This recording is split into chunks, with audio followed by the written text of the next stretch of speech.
آج کا دن بڑا عظیم اور بہترین دن ہے، جس میں کئی فضیلتیں اور عظمتیں ایک ساتھ جمع ہو چکی ہیں۔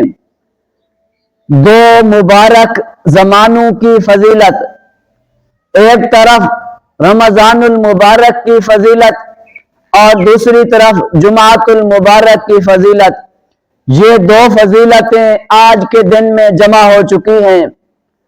اور دو مبارک اذکار کی فضیلت آج کے دن میں جمع ہو چکی ہیں۔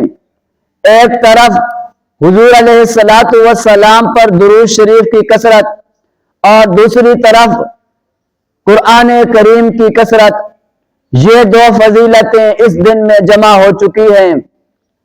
اور دو قبولیت دعا کی فضیلتیں اس دن کے اندر جمع ہو چکی ہیں۔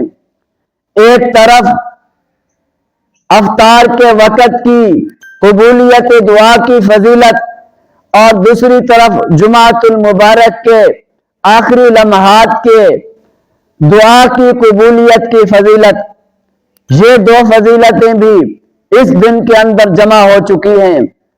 اور یہ ہمیں پیغام ہے کہ غفلت کو، کاہلی کو اور سستی کو ترک کر کے انسان قرآن کریم کی تلاوت، درود شریف، توبہ و استغفار کی طرف لگ جائے، تاکہ انسان کا نامہ اعمال روشن اور واضح ہو سکے۔